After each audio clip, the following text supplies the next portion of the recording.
nous aussi, nous étions autrefois insensés, désobéissants, égarés, asservis à toute espèce de convoitise et de volupté, vivant dans la méchanceté et dans l'envie, dignes d'être haïs et nous haïssant les uns les autres. Mais lorsque la bonté de Dieu notre Sauveur et son amour pour tous les hommes a été manifesté, il nous a sauvés, non à cause des œuvres de justice que nous aurions faites, mais selon sa miséricorde, par le baptême de la régénération et le renouvellement du Saint-Esprit, qu'il a répandu sur nous avec abondance par Jésus-Christ notre Sauveur, afin que, justifiés par sa grâce, nous devenions en espérance héritiers de la vie éternelle.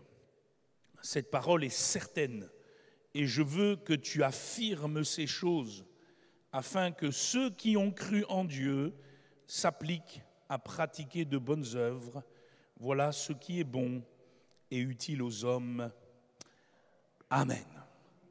Je retiens au verset 1er du chapitre 3 ce rappel et ce verbe clé, peut-être de les extraire, peut-être de les focaliser devant nos yeux. Rappelle-leur d'obéir. C'est écrit, n'est-ce pas? Rappelle-leur d'obéir. Nous abordons cette fin d'année à l'approche de Noël, qui est plus qu'une date dans un calendrier, mais surtout le rappel de la première venue de Jésus-Christ. Et nous nous glorifions de cela. Amen. Un sauveur nous est né, un fils nous est donné. Et néanmoins, dans cette approche de cette fin d'année, le Seigneur a mis ce rappel et ce verbe sur mon cœur. Alors quelqu'un pourrait me dire, Philippe, c'est pas trop festif comme thème.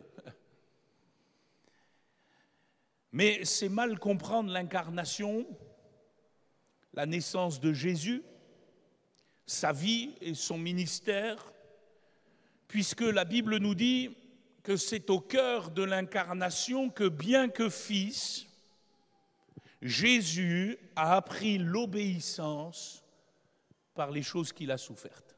On pourrait relire ce texte qui va complémenter notre pensée dans le livre des Hébreux, la lettre aux Hébreux au chapitre 5 et au verset 7 jusqu'au verset 10.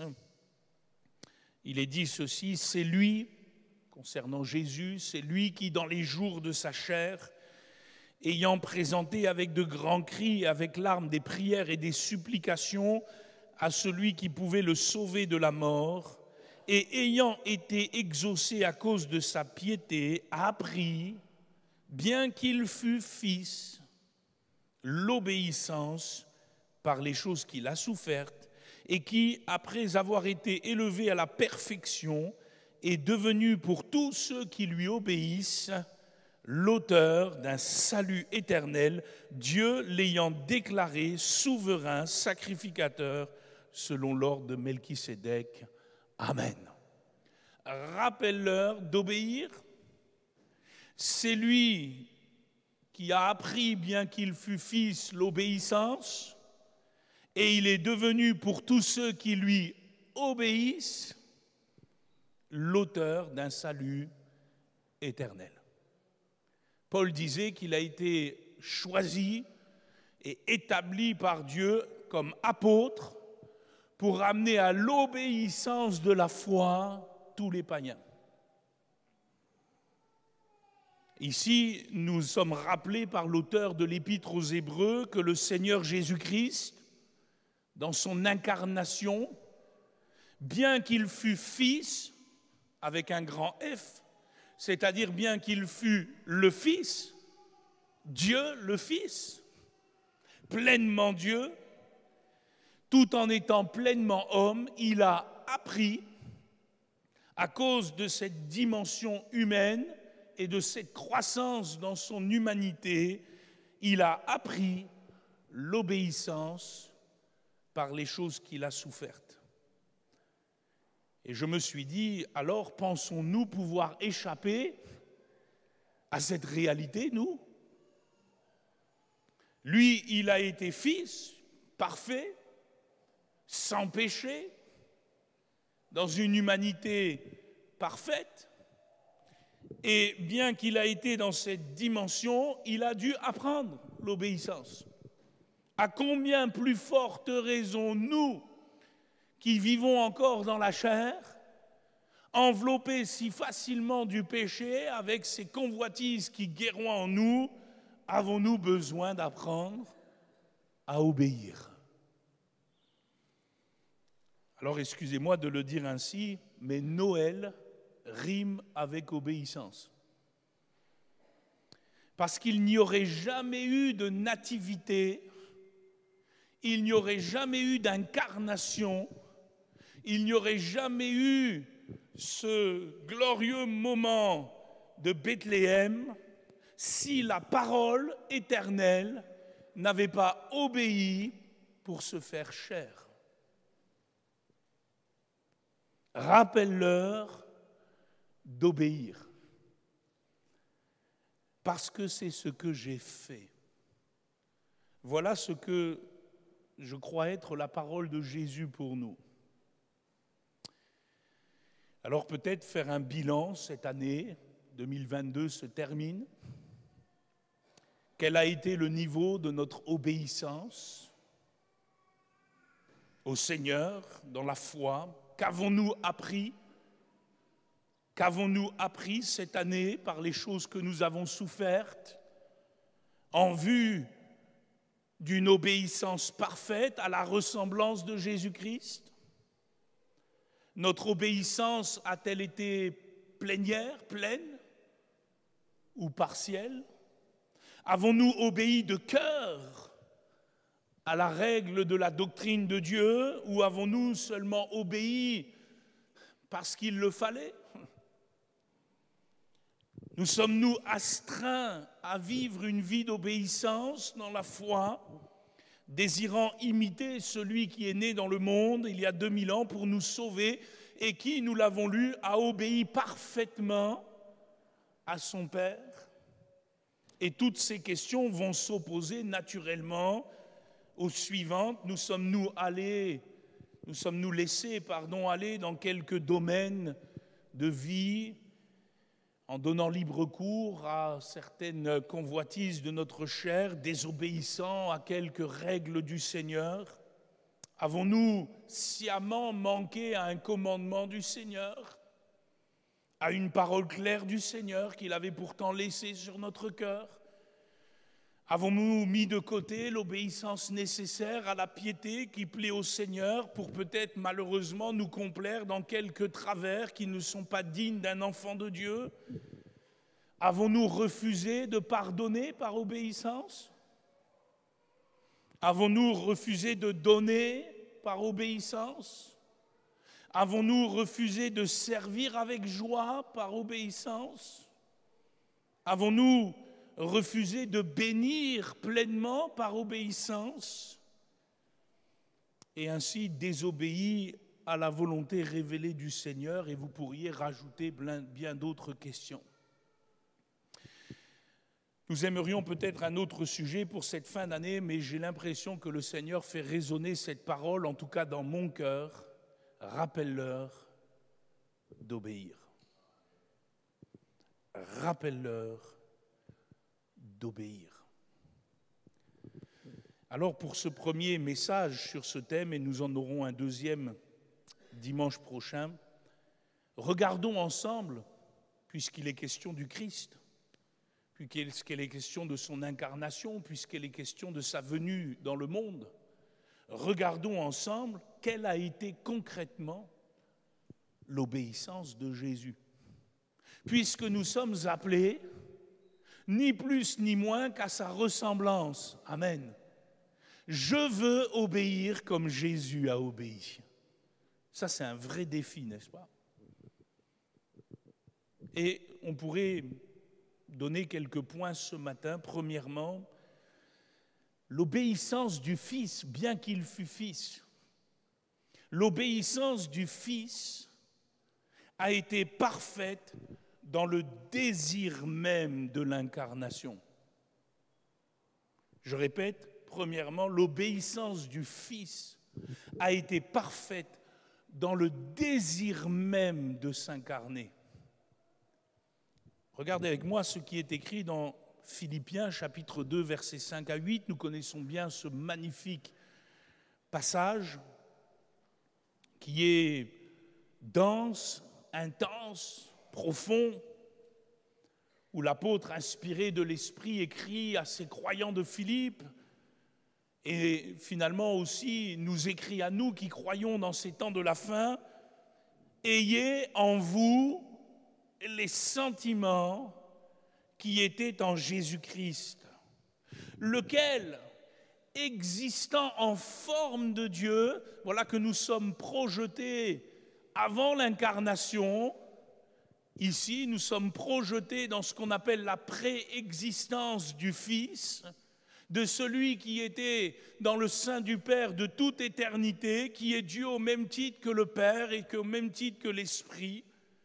Et il dit, lequel existant en forme de Dieu, n'a point regardé comme une proie arrachée d'être égal avec Dieu, mais s'est dépouillé lui-même en prenant une forme de serviteur, en devenant semblable aux hommes, et ayant paru comme un simple homme, il s'est humilié lui-même, et notez bien ce qui est écrit, se rendant obéissant jusqu'à la mort, même jusqu'à la mort de la croix. Pouvons-nous dire amen à cela, s'il vous plaît? Amen. Je remarque dans ce texte que l'obéissance parfaite du Fils n'a pas commencé à Bethléem seulement. Elle s'est exprimée dans l'éternité. Elle s'est exprimée dans le moment même éternel où il est avec Dieu et où il est Dieu, quand il a pleinement accepté depuis avant la fondation du monde d'être, comme dira l'apôtre Pierre, l'agneau qui ôte le péché du monde. L'agneau sans défaut, sans tache, prédestiné avant la fondation du monde et manifesté, dira-t-il dans 1 Pierre 1, 19 et 20, à la fin des temps, à cause de vous. Ça nous dépasse, mais dans le temps éternel, au commencement de toutes choses, Jésus-Christ, pleinement Dieu, au sein de son Père, a dit oui au plan de rédemption de l'Éternel. Le désir même de l'incarnation fut formé dans l'obéissance du Fils éternel. Et c'est la preuve manifeste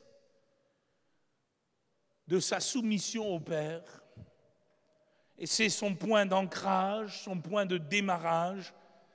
Et cette obéissance, dans ce désir, me voici, ô Dieu, pour faire ta volonté. Ce désir, au temps marqué, au moment marqué, il s'est concrétisé. N'estimant point son égalité d'avec Dieu comme une proie arrachée, il s'est dépouillé lui-même, il a pris la forme du serviteur, il est devenu semblable aux hommes, il a paru comme un simple homme, il dit bien comme un simple homme, et il est obligé de dire ainsi, puisque Jésus était sans péché, il était comme vous et moi dans l'humanité, sauf qu'il n'était pas comme vous et moi parce qu'il n'était pas dans le péché. Donc il a paru comme un simple homme tout en étant fils, mystère de la double nature de Jésus-Christ. Et dans ce mystère-là, il s'est humilié lui-même, il s'est rendu obéissant.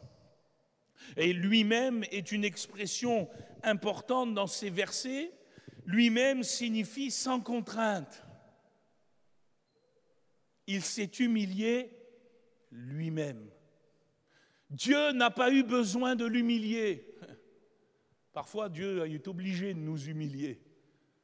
Avant d'être humilié, je m'égarais. Maintenant, j'observe ta parole. Nous avons du mal avec ce lui-même. Hein? Mais Jésus, lui-même, s'est humilié sans contrainte, volontairement, librement, joyeusement.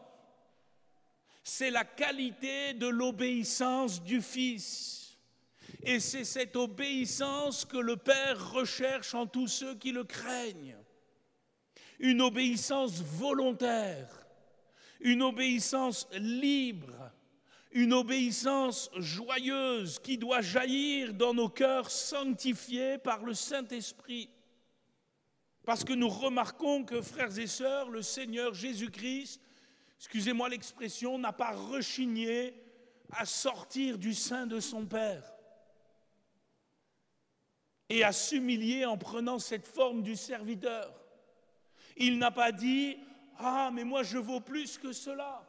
Et pourtant, il en valait plus que cela, n'est-ce pas?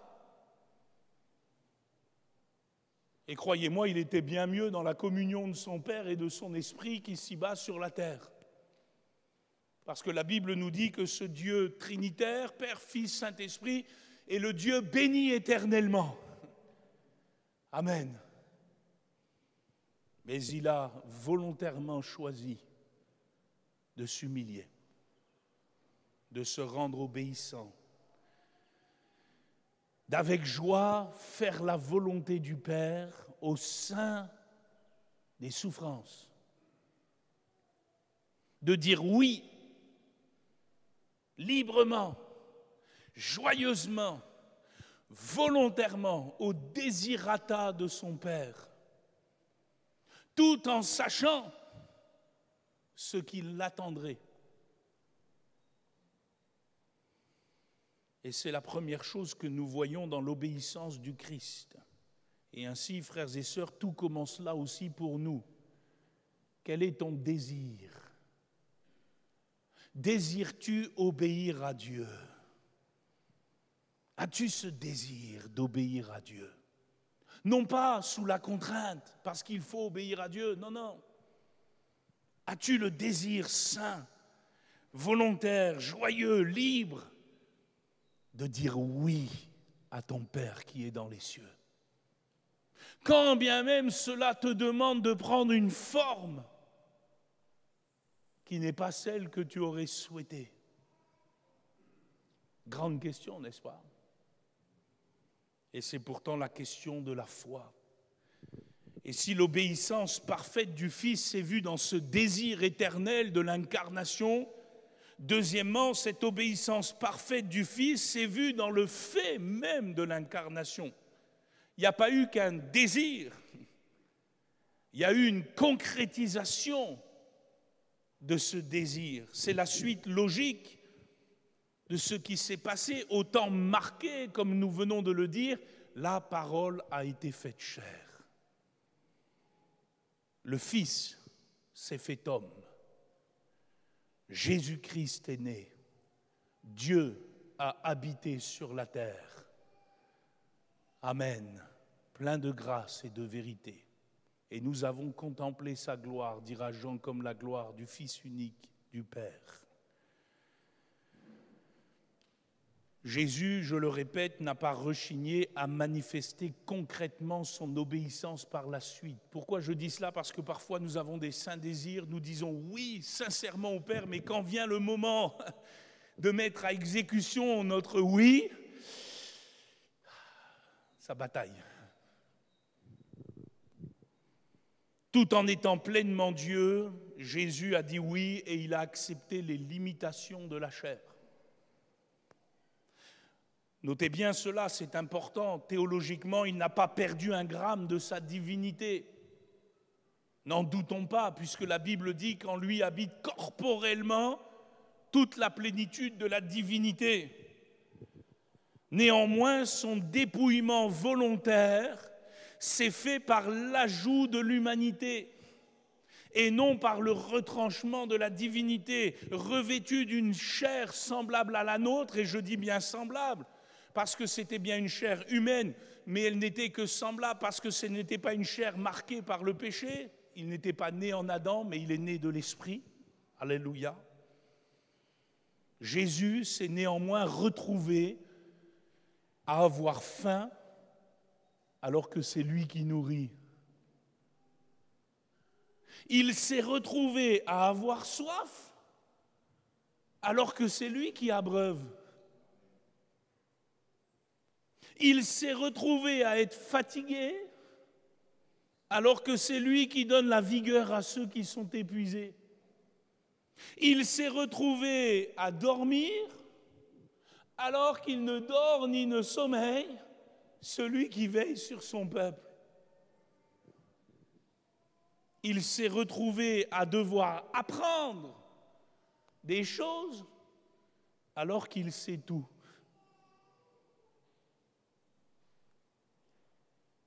Ça nous dépasse, ça, hein? Mystère de la double nature de Jésus, 100% homme, 100% Dieu, comment ça marche en une seule personne. Ici-bas, nous connaissons partiellement, là-haut, nous le verrons tel qu'il est. Alléluia. Quoi qu'il en soit, je remarque quelque chose, c'est qu'au cœur de cette double nature, son obéissance l'a amené à perdre des choses et non à gagner. Vous avez remarqué ça? Vous comprenez pourquoi un des enseignements les plus précis de Jésus concernant la vie de son disciple, Luc chapitre 9, versets 23 et 24, et on va le lire ensemble, est centré sur ce verbe. Il va dire ceci: si quelqu'un veut venir après moi, qu'il, allez-y, lisez-le avec moi, qu'il renonce.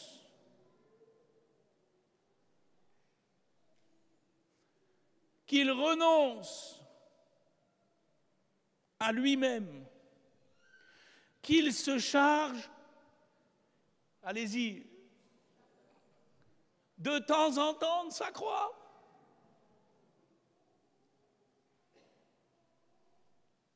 Chaque jour.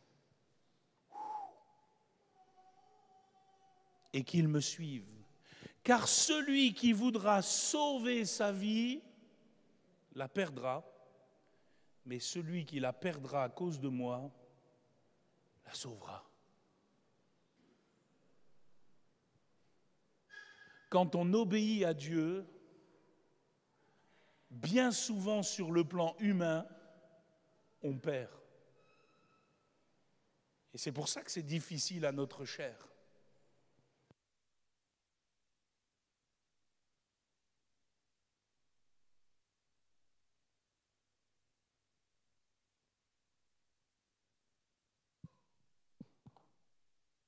Voilà, il faudra qu'on recharge les piles.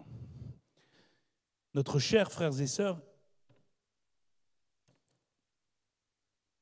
n'aime pas perdre. Et pourtant, dans l'obéissance du Fils, nous voyons le renoncement. Renoncement à la gloire. Et pourtant, quelle réputation il avait dans le ciel. Renoncement aux honneurs. Et pourtant, quels honneurs il avait dans le ciel. Renoncement à ses prérogatives divines, ne les a pas perdues, mais il a renoncé à l'exercice de ses prérogatives divines. Et pourtant, il était Dieu au même titre que le Père dans le ciel. Il a perdu sa vie par obéissance. Et il dit à ses disciples, vous voulez obéir à Dieu? Voilà le chemin. Un chemin où il faut mourir à soi-même. Vous savez, c'est facile de faire mourir quelqu'un, soit par l'épée, soit par l'épée. C'est facile. Enfin, de faire mourir soi-même, c'est plus difficile, n'est-ce pas? Et c'est pourtant là l'obéissance. Renoncer à ses propres prétentions, renoncer à ses propres idées, renoncer à ses propres conceptions, à ses propres volontés, pour obéir de cœur à Dieu. quitte à devenir l'esclave de tous. Si quelqu'un veut être le premier parmi nous, dira Jésus qu'il soit l'esclave de tous, le serviteur de tous.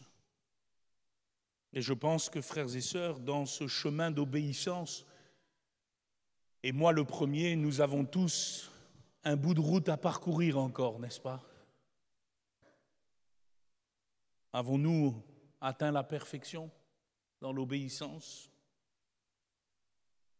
Nous savons que cette obéissance parfaite du Fils va atteindre son point culminant, son point d'apogée dans le jardin de Gethsémanée ou devant la coupe amère. Il dira, Luc chapitre 22, verset 42, « Père, si tu voulais éloigner de moi cette coupe, toutefois, non pas ma volonté, mais la tienne, que ta volonté se fasse, et non la mienne. » Notre obéissance, frères et sœurs, ne doit pas être que des lèvres seulement, pas seulement un désir.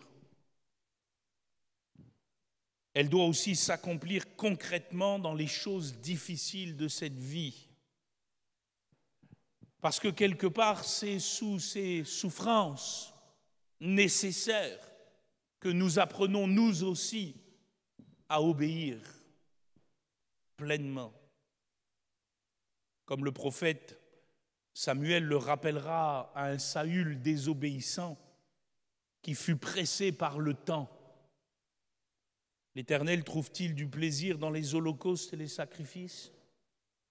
Comme dans l'obéissance à la voix de l'Éternel, voici, l'obéissance vaut mieux que les sacrifices, et l'observation de sa parole vaut mieux que la graisse des béliers, car la désobéissance, ça c'est un texte qui m'a toujours fait frémir, moi, la désobéissance est aussi coupable que la divination. Oh, vous avez entendu ça? Parce qu'on a souvent à dire, oh là là, c'est un idolâtre, pratique les choses occultes, oh là là, il fait de la divination. Ouh! Ouais, mais la désobéissance, elle est aussi coupable.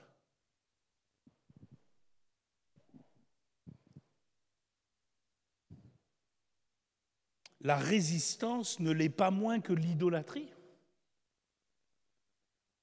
Moi, je bénis le Seigneur que ce n'est pas moi qui ai écrit ces choses. Hein. Mais c'est écrit. Pourquoi? Pour nous rappeler, frères et sœurs, que l'obéissance ne doit pas être qu'un désir, mais ça doit être un fait. Un fait. Si je suis né pour te louer, Seigneur, et nous le chantons, je suis né pour obéir. Où en es-tu, mon frère, ma sœur, dans cette dimension? Acceptes-tu toujours de prendre une forme de serviteur? Acceptes-tu de perdre plutôt que de gagner? Acceptes-tu de servir en te rendant obéissant dans le renoncement? Apprends-tu à servir dans les souffrances à travers une obéissance qui plaît à Dieu, non pas selon nos idées personnelles, mais selon les pensées de Dieu? Veux-tu apprendre à obéir dans les situations inconfortables de la vie? Parce que c'est facile d'obéir quand tout va bien, mais c'est plus difficile d'obéir quand la coupe amère nous est tendue. Et le Fils nous a montré le chemin devant Gethsémanée et Golgotha. Il s'est rendu obéissant. J'aime beaucoup cette expression. Il s'est rendu obéissant. Ce n'est pas quelqu'un qui l'a fait obéir. Non, il s'est rendu lui-même obéissant. Ça, c'est glorieux. Et je veux me rendre obéissant. Vous savez, quand sur la croix, les badauds le raillaient, ils vont lui lancer un défi. Descends de ta croix. Si tu es le Fils de Dieu, descends de ta croix. Et vous savez que Jésus n'est pas descendu de la croix. Il aurait pu le faire. Hein. Vous savez, ce n'est pas 4 clous ou un peu plus qui le retenaient sur la croix. Oh, certains disent, il y a des prédicateurs qui disent que c'est l'amour qui a retenu Jésus sur la croix. Vous l'avez peut-être entendu prêcher comme ça. Ah, ce n'est pas des clous qui ont retenu Jésus sur la croix, c'est son amour. Puis là, tout le monde pleure. Mais excuse-moi, ce n'est pas son amour qui l'a retenu sur la croix, c'est son obéissance. Parce qu'il s'est rendu obéissant jusqu'à la mort sur la croix. C'est son obéissance, plus que son amour. C'est son obéissance au Père qu'il a retenu sur la croix. Est-ce que ton obéissance à Dieu te fait toujours porter ta croix? C'est une grande question. Troisièmement, l'obéissance parfaite du Fils s'est vue dans son respect des Écritures et de la volonté de Dieu tout au long de l'incarnation. Le désir, le fait, et tout au long de l'incarnation, déjà dès le début, Luc chapitre 2, versets 51-52, il a 12 ans, il est au temple, il est resté pour discuter avec les docteurs de la loi. Joseph et Marie l'ont cherché partout, et quand ils l'ont retrouvé, il dira, il faut que je m'occupe des affaires de mon Père. Puis il est écrit, il descendit avec eux pour aller à Nazareth, et il leur était soumis, bien qu'il fût fils. Mais dans l'incarnation, il est soumis à Joseph qui est son père adoptif et à Marie qui est sa mère. Il leur était soumis. Il leur était soumis. Jésus nous apprend l'obéissance concrète en tant qu'enfant. Il a accompli le commandement qui dit « Honore ton père et ta mère » sur la terre. Paul le reprendra dans Éphésiens chapitre 6, versets 1 à 3. Qu'est-ce qu'il va dire? « Enfants, obéissez à vos parents, selon le Seigneur, car cela est juste. Honore ton père et ta mère, c'est le premier commandement avec une promesse, afin que tu sois heureux et que tu vives longtemps sur la terre. Obéissez à vos parents. » Qui a encore des parents sur la terre, là? Levez la main. Ah, mais même si vous avez 50 ou 60 ans, si votre mère elle est toujours vivante, levez la main. Hein. Non, parce que des fois, on a l'impression que quand on a 18 ans, on n'a plus de parents, on est tout seul, on fait tchou, tchou. Non, non. Écoutez-moi bien, tant que vos parents sont vivants,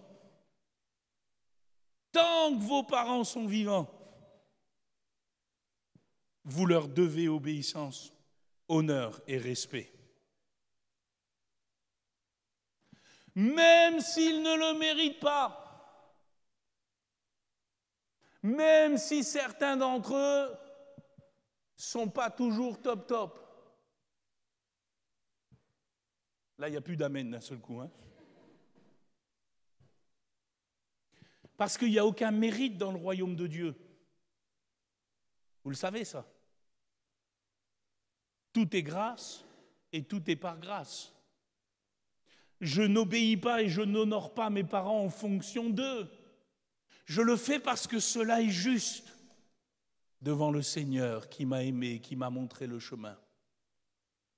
Alors parfois, c'est vrai, à cause de certaines circonstances, il y a quelques distances.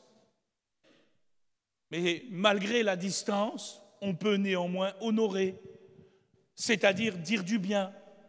Malgré tout, prier pour, alléluia, chercher le meilleur. Vous savez, nous vivons dans une génération de conflits familiaux sans précédent, je le dis, sans précédent. Les conflits familiaux, il y en a eu depuis que le péché est entré dans le monde. Abel et Caïn, ça a commencé là. Enfin, je remarque que dans cette fin des temps, les choses sont de plus en plus compliquées à ce niveau-là. Nous allons fêter Noël dans quelques instants. Oh là là, dans certaines chaumières, les guirlandes et les sapins, les boules, ils volent déjà, hein, avant même d'être sur le sapin. Hein, c'est déjà... Mais mon frère, ma sœur, peut-être que ça va te faire frémir, mais Jésus me dit, rappelle-leur d'obéir à leurs parents. Pourquoi ? Parce que c'est juste. Je sais que ce n'est pas politiquement correct, mais c'est pourtant ce que Jésus m'enseigne. L'incarnation du Fils me le prouve. Il leur était pleinement soumis. Enfants, obéissez à vos parents. Éphésiens chapitre 6, verset 1. Et pourtant, il est aussi écrit, pour être très complet et très équilibré, et vous, pères. Il y a des papas dans la salle ? Allez, on peut mettre les mamans avec. Il y a des parents dans la salle ? Levez les mains, les parents, là. Parce qu'il faut que ça aille quand même dans tous les sens. Hein. Et vous, parents, pères, n'irritez pas vos enfants. Là aussi, je veux entendre des amens. Hein. Mais élevez-les en les corrigeant et en les instruisant selon le Seigneur. Pourquoi Paul dit cela tout de suite ? Pour que personne ne se retranche derrière quelconque prétexte pour abuser de la grâce. Mon frère, ma sœur, tu ne peux pas te retrancher derrière le manque d'obéissance de tes enfants si tu ne les élèves pas vraiment dans le Seigneur. Et si tu fais que te les irriter toutes les 5 minutes. Ça ne donne pas d'excuse à tes enfants de ne pas t'obéir, ça c'est le premier point, mais ça ne te donne pas d'excuse de ne pas exercer la grâce. Comme ça, un partout, la balle est au centre. Et les prolongations seront dans le ciel. Hein, en espérant qu'on y soit tous. Mais voilà aussi la mentalité que nous avons besoin. Jésus, son obéissance s'est vue tout au long de son incarnation, dans la soumission à son Père céleste, mais aussi à ses parents sur la terre. Dans Jean 4, 34, il dira « Ma nourriture est de faire la volonté de celui qui m'a envoyé, d'accomplir son œuvre. » Au chapitre 5, verset 30 du même évangile, il dira « Je ne puis rien faire de moi-même. Selon que j'entends, je juge, et mon jugement est juste. » Parce que je ne cherche pas ma volonté, mais la volonté de celui qui m'a envoyé. Au chapitre 6, verset 38 du même évangile, il ajoute « Car je suis descendu du ciel pour faire non ma volonté, mais la volonté de celui qui m'a envoyé. » Jésus était attentif chaque jour, dans le long de son incarnation, pour faire la volonté de Dieu. Il faisait ce que son Père lui demandait de faire. Il disait ce que son Père voulait qu'il dise. Il ne faisait pas ce que son Père ne voulait pas qu'il fasse. Il ne disait pas ce que son Père ne voulait pas qu'il dise. Et tout, dans l'obéissance de Jésus, était lié avec sa communion au Père céleste. Et nous avons, nous aussi, par le Saint-Esprit, accès au cœur du Père. Amen. Car tous ceux qui sont conduits par l'Esprit de Dieu sont fils de Dieu. Au milieu de cette volonté, on comprend aussi la place centrale des Écritures. Jésus accomplissait les Écritures. Il voulait obéir à ce qui était écrit. Il est écrit. Il dira dans Jean 5, 39 à ses détracteurs, « Vous sondez les Écritures parce que vous pensez avoir en elles la vie éternelle, ce sont elles qui rendent témoignage de moi. » Et je remarque que Jésus, dans son incarnation, n'a jamais dérogé à un iota de ce qui est écrit. Il a parfaitement accompli la loi et les prophètes. Pourtant, il était fils, mais il a été soumis à la parole, qui est pourtant sa parole, mystère aussi de Dieu. Et je pose alors la question, pensons-nous pouvoir obéir à Dieu en obéissant à moitié à ce qui est écrit? Voilà pourquoi Paul pourra dire que la parole de Christ habite en vous abondamment. Mon frère, ma sœur, que tu le veuilles ou non, la qualité de ton obéissance devant Dieu se verra au niveau de la qualité de ton obéissance à ce qui est écrit. C'est là que tu déjoueras les pièges du malin, c'est là que tu comprendras le cœur de Dieu pour ta vie, ton couple, ta famille, ce qui te concerne, la parole. D'ailleurs, Paul le pose en question aux Galates, chapitre 5, verset 7 de sa lettre. Vous courriez bien. Qui vous a arrêté pour vous empêcher d'obéir à la vérité? Et peut-être que c'est la question que le Saint-Esprit te pose ce matin. Qui t'a empêché d'obéir à la vérité? Parfois c'est nous-mêmes, parfois c'est quelqu'un, parfois c'est une situation. Cette influence ne vient pas de Dieu, c'est celle du malin. Et il faut faire quelque chose. Il faut obéir à Dieu plutôt qu'aux hommes. Acte 5, verset 29, que ce livre de la loi ne s'éloigne point de ta bouche, médite-le jour et nuit, pour agir fidèlement selon tout ce qui est écrit. C'est alors que tu auras du succès dans tes entreprises, c'est alors que tu réussiras. Jésus a obéi aux Écritures. Dans le rouleau du livre, il est question de moi, me voici, ô Dieu, pour faire ta volonté. Dernier point, l'obéissance parfaite du Fils s'est vue finalement là où la désobéissance d'Adam a été flagrante dans l'incarnation. Romains chapitre 5, verset 19, « Car comme par la désobéissance d'un seul homme, beaucoup ont été rendus pécheurs, de même par l'obéissance d'un seul, beaucoup seront rendus justes. » Amen. Vous savez quel est le problème profond de l'homme? C'est la désobéissance. Le péché et la transgression de la loi. 1 Jean chapitre 3, versets 3 ou 4. Le péché et la transgression de la loi. Le péché, c'est la désobéissance. Le problème profond de l'homme, en Adam, c'est sa désobéissance. Vous pouvez le tourner dans tous les sens que vous voulez. Le problème profond de tout homme sur la terre, c'est sa désobéissance. C'est ce que dit Paul à Tite, nous l'avons lu. Nous aussi, nous étions désobéissants. La désobéissance est le problème profond de chaque homme. N'allez pas chercher midi à 14h. Tout homme est pécheur parce que tout homme est en Adam qui a comme marque première la désobéissance. La désobéissance d'Adam est en chacun de nous et elle se manifeste allègrement en ces temps de la fin. Mais là où Adam a désobéi, Jésus a obéi. Le second Adam a obéi parfaitement.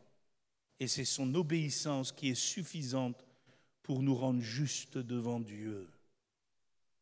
Voilà pourquoi Dieu sauve ceux qui lui obéissent. La foi qui sauve n'existe pas sans l'obéissance. Vous pouvez dire amen à ça?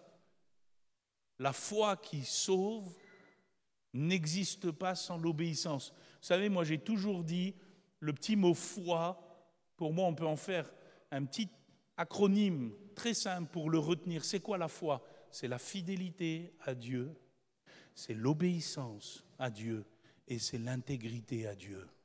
C'est ça la foi. Ce n'est pas des élans religieux, hein. Parce que si tu as la foi pour transporter les montagnes, mais que tu n'es pas obéissant dans l'amour, qu'est-ce qu'il dit, Paul? Tu es rien. La foi, ce n'est pas des élans. Non, non, la foi, c'est l'obéissance. La foi qui sauve, elle doit être à la ressemblance de l'obéissance du Fils. Esclave de la loi de Dieu par l'entendement. Frères et sœurs, ce que nous partageons ce matin et que nous continuerons dimanche prochain est essentiel. Rappelle-leur d'obéir. Ce n'est pas une option. L'obéissance n'est pas une option. Ce n'est pas secondaire. Non, non, c'est prioritaire. Et cela doit se voir dans tous les aspects de notre vie, dans nos désirs, dans nos faits et gestes, dans notre quotidien, comme Jésus-Christ. Il a eu le saint désir de s'incarner, il a concrétisé ce saint désir dans le fait de l'incarnation, et tout au long de l'incarnation, il s'est rendu obéissant jusqu'au point culminant de la croix, où il a été humilié jusqu'à la mort sur la croix, et c'est pourquoi Dieu lui a donné un nom qui est au-dessus de tout nom, et l'a souverainement élevé. Que Dieu soit béni.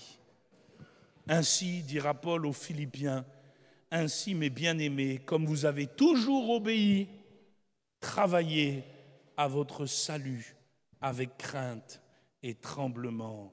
Amen. Prions le Seigneur.